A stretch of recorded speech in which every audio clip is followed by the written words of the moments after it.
성경 요한계시록 5장 9절과 10절의 말씀 함께 읽겠습니다. 이것은 하나님의 말씀입니다. 그들이 새 노래를 불러 이르되 두루마리를 가지시고 그 인봉을 떼기에 합당하시도다. 일찍이 죽임을 당하사 각 족속과 방언과 백성과 나라 가운데에서 사람들을 피로 사서 하나님께 드리시고 그들로 우리 하나님 앞에서 나라와 제사장들을 삼으셨으니 그들이 땅에서 왕 노릇하리로다 하더라. 아멘. 오늘은 진짜 왕은 누구인가 라는 제목으로 하나님의 말씀을 함께 나누겠습니다. 요한계시록에 대해서 다루고 있습니다. 요한계시록은 묵시문학이자 서신서입니다. 묵시문학이라는 것은 숨겨진 이야기가 드러난다라는 것을 표현하고 예수님을 아는 사람들, 특별히 이 시대에 예수에 대해서 지식이 있었던 사람들에게 밝히 드러나고 그렇지 않은 자들에게는 숨겨진 것이 묵시다라고 말씀을 드렸습니다. 미래의 일을 예측해서 예언한 것이 계시록이 아니라 숨겨진 그때 당시의 일들을 밝히 드러내는 것을 묵시, 계시다라고 한다고 말씀을 드렸죠. 그리고 요한계시록은 마찬가지로 서신서입니다. 실질적으로 성경에 그 요한계시록에 기록된 수신자는 소아시아 속주의 7교회, 그러니까 로마의 통치를 상징하는 교회들이다라고 말씀을 드렸습니다. 그런데 실제적으로는 이제 그때 당시에 있는 로마 치하에 있는 모든 교회, 그리고 나아가서는 오늘날 아직 이미와 아직 완성되지 않은 하나님 나라를 살아가는 우리를 향한 그런 책이 바로 요한계시록이 됩니다. 그런데 이때 당시로 생각해서 가정을 해보면 이 요한계시록이 쓰여져 있을 때는 황제를 신으로 숭배하던 시기였고, 이 황제를 섬기지 않는, 신으로 섬기지 않는 이 그리스도인들에게는 여러 형태의 핍박, 실질적인 육체적인 구속이나 어떤 죽임 같은 것도 있지만 그것뿐만이 아니라 신분과 경제와 사회적인 여러 핍박들이 존재했습니다. 사회 자체로부터 버려지고 손가락질을 받는 사람들이 그리스도인들이었습니다. 그렇기 때문에 이 상황에서 각 교회들은 이 세상의 위협과 또 한편의 유혹 가운데에서 여러 가지 태도를 취하게 되는데 그것이 7교회에 나타나 있었습니다. 어떤 교회는 끝까지 인내하였고 어떤 교회는 타협하기도 했고 어떤 교회는 완전히 타락하기도 했습니다. 그러나 중요한 것은 그때 당시 인내했냐, 타협했냐, 타락했냐 이것도 중요하지만 더 중요한 것은 모든 교회마다 예수님께서 찾아가셔서 문을 두드리고 기다리고 계십니다. 그리고 누구든지 문을 열면 예수님께서 그 안에 들어가 그로 더불어 먹고 그와 함께 거하리라 라고 말씀하셨습니다. 그러니까 이 각 지금까지 어떤 그 태도를 취했든지 상관없이 이제 이 요한계시록의 말씀, 성령께서 교회들에게 하시는 이 말씀을 듣고 이제 예수 그리스도의 편에 서기로 결단하기를 권면하고 있는 것이 요한계시록 1장부터 3장까지 7교회들을 향한 요한의 이야기였습니다. 이제 4장과 5장, 오늘은 이 2장을 다룰 텐데요. 이 4장과 5장은 이제 이후에 나타나는 우리가 무서워하는 여러 그 환상들, 7인이라든지 7나팔이라든지 이런 환상들을 이끄는 가장 처음 서두에 나오는 그런 환상입니다. 그러니까 갑자기 요한이 각 교회들에게 서신을 쓰는 것처럼 나오다가 이제 오늘 4장부터는 이제 신비한 환상을 보는 체험이 이제 소개가 되고 있습니다. 그리고 그 환상 속에는 놀라운 진리의 말씀이 숨겨져 있는데요. 마찬가지로 우리가 앞에 살펴보았던 것처럼 이 요한계시록은 강대한 로마 제국 가운데 흔들리고 있는 교회들을 붙드시고 위로하는 말씀이다 라고 말씀을 드렸잖아요. 이 4장, 5장에 나오는 모든 이미지들도 다 이 흔들리는 교회들을 붙들고 위로하는 그런 강력한 말씀입니다. 먼저 요한계시록 4장 1절부터 2절 상반절까지 이 처음 살펴보면 이제 요한이 그 각 교회들에게 이제 전하는 메시지를 기록한 후에 환상을 보게 됩니다. 그런데 그 환상의 내용, 시작이 어떻게 되었냐? 하늘에 문이 열려 있었는데 그쪽으로 올라가게 되고 성령에 사로잡히게 되었다라고 기록이 되어 있습니다. 제가 이 요한계시록이 묵시문학인 이유가 아주 많은 부분에서 구약의 이미지를, 특별히 그 포로기 시대의 이미지를 그대로 차용했다라고 말씀드렸잖아요. 이 요한계시록 4장 1절과 2절에 이 장면은 바로 무엇을 떠올리게 하냐면 에스겔 1장을 떠올리게 합니다. 에스겔 1장 1절부터 3절까지를 살펴보면 에스겔이 그발 강가에 있을 때 하늘이 열렸습니다. 그리고 주님의 권능이 나를 사로잡았다라고 에스겔이 기록한 것을 볼 수 있습니다. 그러니까 이 요한계시록 4장의 환상은 이 순서가 거의 비슷하죠. 하늘이 열리고 그 다음에 성령의 사로잡히는 것이 요한계시록의 그 묘사라면 에스겔의 묘사도 마찬가지입니다. 하늘이 열려 있고 그리고 주님의 권능이 그 에스겔을 사로잡는 것이죠. 그것은 이어지는 구절을 살펴봐도 알 수가 있는데요. 요한계시록 4장 6절부터 7절까지를 살펴보면 그 보좌가 나옵니다. 그리고 보좌의 둘레에 눈이 가득 달린 네 생물이 등장하는데, 첫째 생물은 사자같이 생기고, 둘째 생물은 송아지같이 생기고, 셋째 생물은 사람같이 생기고, 넷째 생물은 독수리와 같이 생겼다라고 기록되어 있는데요. 이것은 에스겔 1장 5절부터 10절까지에 등장하는 네 생물과 완전히 동일합니다. 에스겔 1장 5절부터 10절까지를 쭉 살펴보면 광채, 그러니까 보좌, 밝은 빛 가운데에서 네 생물의 형상이 나타납니다. 여러 가지 그 모습에 대한 그 묘사가 있는데, 중요한 건 사람 얼굴 모양이 하나는 사람이고, 하나는 사자고, 하나는 황소고, 하나는 독수리다라고 기록이 되어져 있습니다. 그러니까 이 요한계시록 하나는 사자, 송아지, 사람, 독수리, 순서는 다르지만 내용은 똑같죠. 사람과 사자와 황소와 독수리. 그러니까 요한계시록의 이 환상은 요한이 독자적으로 기록한 것, 독자적인 환상을 기록한 것이라고 보기보다는 에스겔 1장의 하나님의 보좌와 그 옆에 나타나 있는 네 생물의 모습을 묘사하는 것과 같습니다. 그러니까 요한의 이 환상은 하나님이 새롭게 보여준 것이 아니라 구약에서부터 계시된 하나님의 보좌를 내가 보고 있었다라고 요한이 말하는 것과 같다라는 것이죠. 자, 그 보좌는 당연히 얼마나 아름답겠습니까? 여러 보석들이 장식이 되어져 있었습니다. 그런데 여기에 24명의 장로가 등장을 합니다. 이 24명의 장로는 이제 요한계시록에 앞으로 계속 등장을 하게 될 텐데요. 장로 24명이 무엇을 의미하느냐에 대해서는 여러 가지 의견이 있지만 가장 유력한 의견은 무엇이냐면 역대상 24장에 나오는 그 다윗이 성전에서 제사를 지내는 제사장들을 뽑는 장면이 그 예로 들 수가 있습니다. 이 아론의 자손들 중에서 24명을 뽑아서 성전을 섬기도록 그렇게 했습니다. 그래서 엘르아살 자손의 후손을 16명, 그리고 이다말 자손을 8명, 다 아론의 이제 후손들이죠. 그래서 24명을 뽑아서 성전에 들어가서 직무를 수행하게 했습니다. 그러니까 이 24명의 장로는 무엇을 상징하냐? 하나님의 전에서 하나님의 전을 섬기는 존재들을 상징한다라는 것이죠. 그러니까 요한이 보았던 이 환상들은 무엇을 의미하느냐? 그냥 놀라운 어떤 신기한 것, 그것이 아니라 하나님의 보좌, 우리가 구약에서부터 예언된, 너희가 잘 알고 있는 그 하나님의 보좌를 내가 보았다.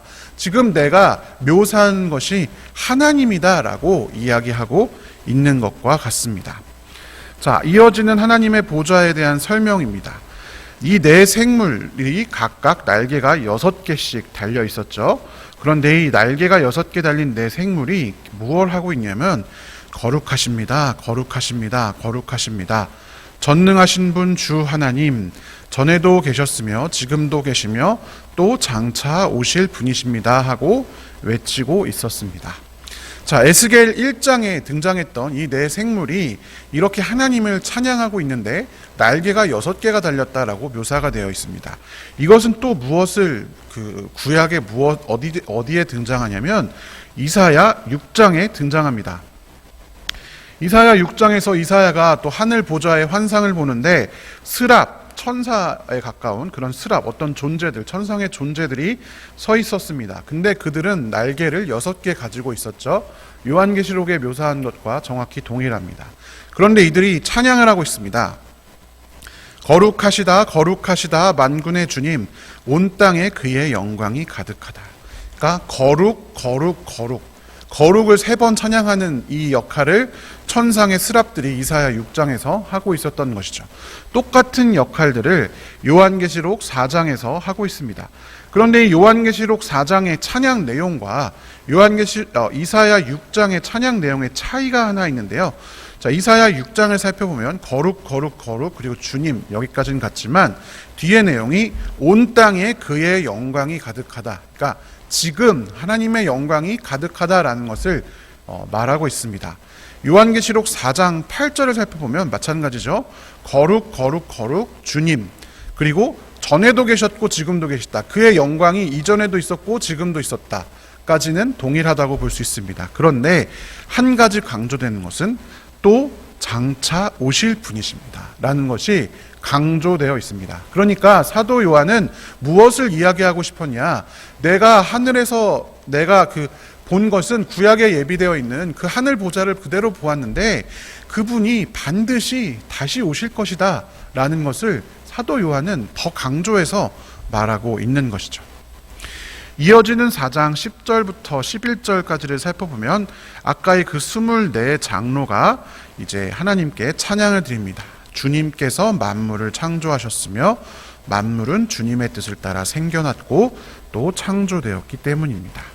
창조에 대한 찬양이죠. 창조주에 대한 찬양, 우리가 흔히 이야기하는 성부 하나님에 대한 찬양이라고 볼 수 있습니다. 자, 여기까지는 구약에 나오는 여러 이미지들이었습니다. 그런데 이것이 이제 요한계시록 5장에서 확대가 되기 시작합니다. 더 장엄하고 더 위대하게 이 요한계시록 5장에서는 하나님의 보좌에 대한 그 묘사가 확장됩니다. 요한계시록 5장 1절부터 4절까지에 살펴보면 그 보좌에 앉아 계신 분, 그러니까 창조주 하나님이죠. 창조주 하나님이 오른손에 두루마리 하나를 들고 계신 것을 보게 됩니다. 그 두루마리가 7인을 찍혀서 봉에 놓여져 있는 것이죠. 그러니까 복선 같은 겁니다. 이제 6장부터 7인을 떼는 장면이 나올 텐데 그것의 복선이죠. 그런데 이 두루마리를 뗄 수 있는, 그러니까 봉인을 떼고 두루마리를 펼 수 있는 사람이 요한이 볼 때는 없어 보였습니다. 그래서 슬피 울었다라고 기록이 되어 있습니다. 하늘에도 없고 땅 위에도 없고 땅 아래에도 없다. 그만한 권한과 능력과 위대함을 가진 존재가 없었다라는 것을 의미합니다. 그런데 장로들 중에 하나가 그때 요한에게 울지 마십시오. 유다 지파에서 난 사자 곧 다윗의 뿌리가 승리하였으니 그가 이 7 봉인을 떼고 이 두루마리를 펼 수 있습니다. 이렇게 이야기했습니다. 자, 유다 지파에서 난 사자라고 했는데 이것은 창세기 49장에 나오는 유다에 대한 그 모세의 축복, 야곱의 축복의 구절에서 등장하는 것이죠. 유다가 사자 새끼 같을 것이다 라고 이미 창세기에 예언되어 있었습니다. 그러니까 유다의 사자라는 것은 자, 이제 나타날 이 두루마리 봉인을 뗄 이분도 구약에서부터 예언된 그분이야 라고 이야기를 하고 있습니다. 자, 세상에 창조주가 가지고 있는 두루마리, 그것을 뗄 존재가 세상 어디에도 보이지 않았는데 유일하게 그걸 뗄 수 있는 한 존재, 유다의 사자, 누구겠습니까? 바로 예수님이십니다. 그래서 그 예수님이 등장하십니다. 요한계시록 5장 6절 상반절 같이 한번 읽어보겠습니다. 나는 또 보좌와 내 생물과 장로들 가운데 어린 양이 하나 서 있는 것을 보았는데 그 어린 양은 죽임을 당한 것과 같았습니다. 아멘.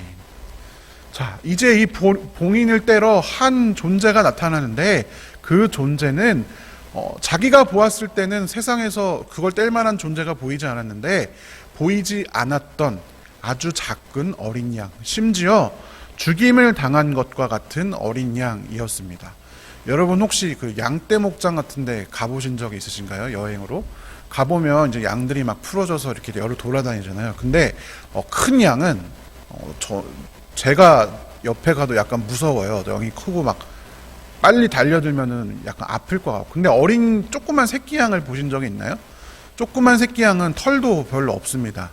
그리고 뭔가 왠지 나를 전혀 위협할 것 같지 않은 그런 존재죠. 근데 그런 존재가 그 봉인을 뚫어 나왔다라는 것입니다. 그러니까 이 이미지의 중심에 가장 작고 가장 하찮고 가장 보잘것없는 어린 양, 그런데 심지어 죽임을 당한 것 같은 피투성이 어린 양이 그 가운데 놓여 있었다라는 것입니다. 자, 이어서 계속 읽어보겠습니다. 요한계시록 5장 8절에 보면 그 어린 양이 이제 보좌에 앉아 계신 분의 오른손에서 두루마리를 받았습니다. 그리고 그 두루마리를 받아들었을 때 생물과 24장로가 금 대접을 가지고 어린 양 앞에 엎드렸는데 금 대접 안에는 성도들의 기도가 들어있었다라고 이야기를 하고 있습니다. 그 작고 보잘것없는 어린 양, 그 어린 양이 이제 그 7인의 그 권한을 가지고 나와 있을 때 그 옆에 성도들의 기도가 담겨져 있었다라는 것입니다. 여기서의 성도들은 어떤 성도겠습니까? 일단 가장 기본적으로 당시 로마 제국 치하에서 핍박받던 성도들을 이야기하겠죠. 그 성도들이 얼마나 힘들겠습니까? 그 핍박이나 유혹을 이기려면 얼마나 마음이 어렵겠습니까? 그 상황이 얼마나 괴로웠겠습니까? 그들의 그 신음소리, 그들의 기도들이 그 향에 가득 담겨 있었죠. 그리고 그 어린 양은 그 기도를 받아 들었습니다. 자, 그 성도들의 기도가 옆에 있고 어린 양의 두루마리를 받고 이제부터가 놀라운 장면이 시작됩니다. 가장 먼저 이 24장로와 4생물이 하나님을 찬양하기 시작합니다. 하나님의 찬양의 내용은 다음과 같습니다. 주님께서는 그 두루마리를 받으시고 봉인을 떼실 자격이 있습니다. 주님은 죽임을 당하시고 주님의 피로 모든 종족과 언어와 백성과 민족 가운데서 사람들을 사서 하나님께 드리셨습니다. 주님께서 그들을 우리 하나님 앞에서 나라가 되게 하시고 제사장으로 삼으셨습니다. 그래서 그들은 땅을 다스릴 것입니다. 아멘. 여러분, 복음서에 등장하는, 그리고 이 신약의 여러 그 성경 구절에 등장하는 여러 이미지들이 함축되어 있습니다. 주님이 죽임을 당하셨는데 그 피로 모든 종족과 언어와 백성과 민족 가운데 사람들을 그의 피로 사셨습니다. 그래서 하나님께 그들을 예수님께서 드리셨죠. 그리고 그들을 하나님 나라와 제사장으로 삼아 주셨습니다.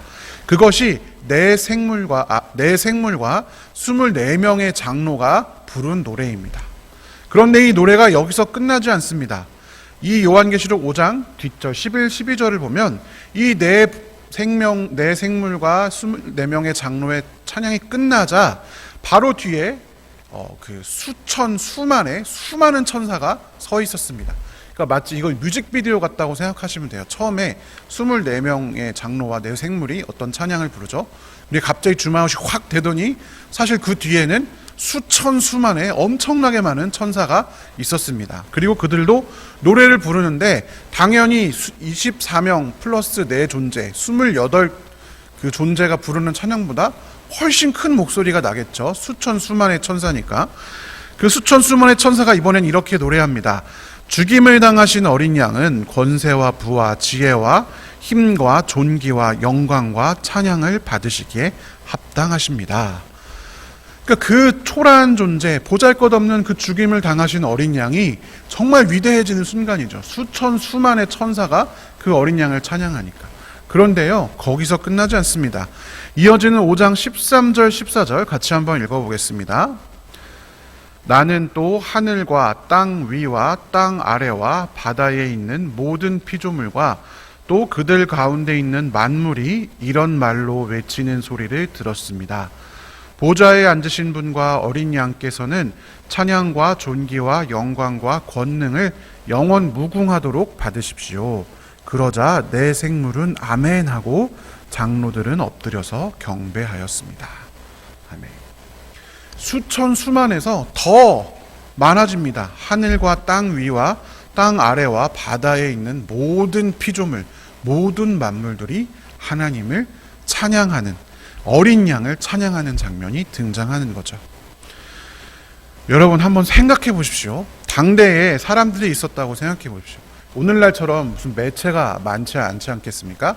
그래서 로마 황제들은 주로 어떤 일들을 하냐면 이 사람들에게 어떤 오락거리를 제공해주기 위해서 우리가 잘 알고 있는 콜로세움에서 검투사 시합을 한다든지 아니면 화려한 개선식을 한다든지 마차 이런 걸 한다든지 그런 것들을 하면서 그 황제의 위대함을 보여주었습니다.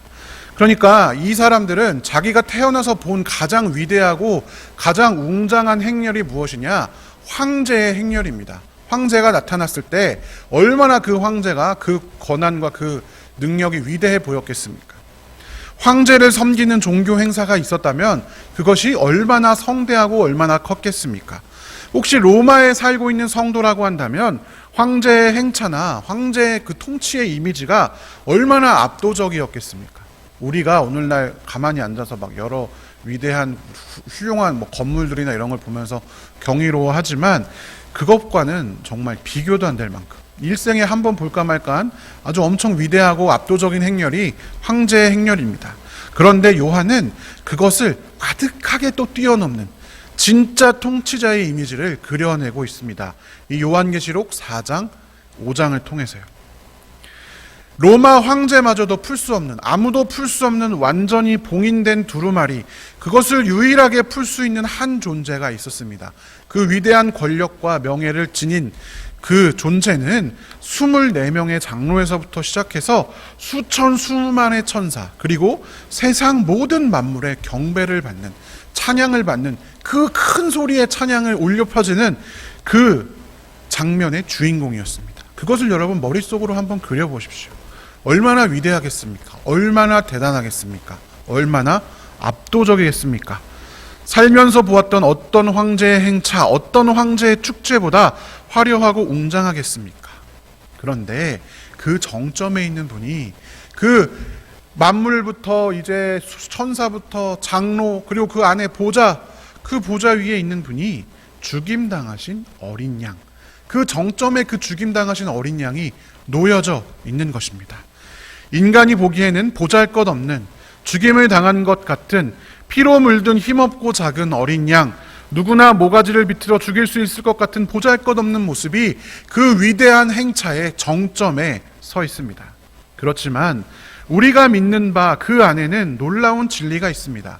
그분이 진짜 승리자이다. 그분이 진짜 통치자이다. 그분만이 우리를 구원하실 구원자, 우리의 참 왕, 메시아이시다 라는 믿음의 고백이 오늘날의 우리에게도 있고 그때 당시의 성도들에게도 있었습니다. 그런데 이 보이는 것에 자꾸만 흔들리니까 요한이 그것이 아니다. 너희가 보기에는 이것이 보잘것없고 작아 보이지만 얼마나 위대한지 너희가 보거라. 우리가 믿는 이 힘없는 작은 어린 양은 이런 존재다라고 사도 요한이 요한계시록 4장, 5장을 통해 우리에게 이야기하고 있는 것입니다. 그리고 그 보잘것없는 작은 어린 양은 이제 요한계시록이 다 지나고 마지막에 가면 우리에게 이렇게 말씀하십니다. 나는 다윗의 뿌리다. 아까 다윗의 뿌리라는 그 장면이 요한계시록 4장에 나오셨죠. 나 예수는 나의 천사를 너희에게 보내어 이 모든 증언을 전하게 하였다. 그리고 마지막으로 그렇다. 내가 곧 가겠다라고 말씀하고 계십니다.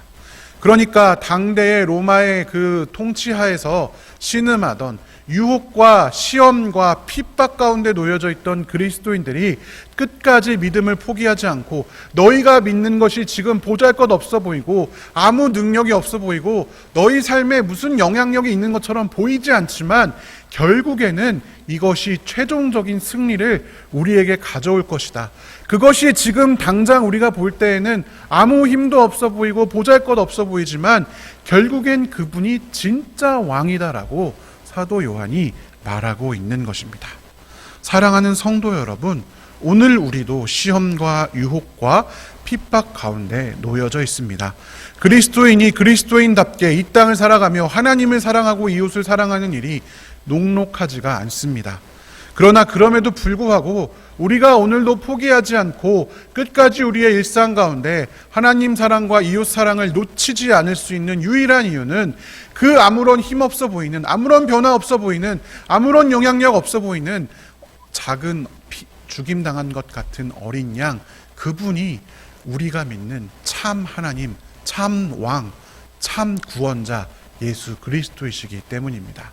오늘도 그 예수 그리스도를 믿는 믿음으로 하루를 승리하는, 하나님 사랑과 이웃 사랑의 길을 달려가기를 주저하지 않는 귀한 성도들 되시기를 주님의 이름으로 간절히 축원합니다. 함께 기도하겠습니다. 사랑의 하나님 아버지, 감사합니다. 참 왕, 세상 모든 만물로부터 찬양받기에 합당하신 위대하신 하나님, 그 하나님께서 우리를 위해 이 땅에 오셔서 작고 힘없는 죽임당한 것 같은 어린 양으로 오시고 십자가에 달리셔서 우리를 하나님 곁으로 불러주시니 참으로 감사합니다.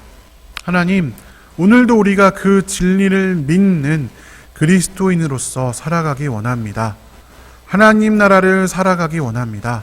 그러나 그때마다 이때 당시의 그리스도인들에게와 같이 오늘날 우리에게도 핍박도 있고 또 시험도 있고 유혹도 있습니다.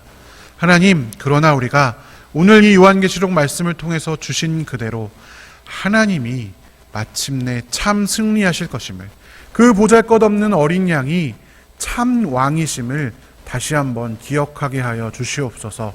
그래서 하나님께서 우리에게 부탁하신 하나님 사랑과 이웃 사랑의 아름다운 일들을 오늘도 끝까지 달려가 행할 수 있는 귀한 성도들 될 수 있도록 주님 인도하여 주시옵소서. 하나님, 이 어린 양의 곁에 성도들의 고통스러운 신음소리, 기도들이 담겨져 있었음을 기억합니다. 예수님께서 우리의 기도를 무시하지 않으시고 우리의 기도를 들으신다라는 소망이 우리 가운데 있습니다. 오늘 이 시간 가지고 나온 모든 기도 제목들 주님 앞에 올려드리오니 주께서 받으시고 우리와 함께하여 주시옵소서. 감사드리며 살아계신 예수님의 이름으로 기도드립니다. 아멘.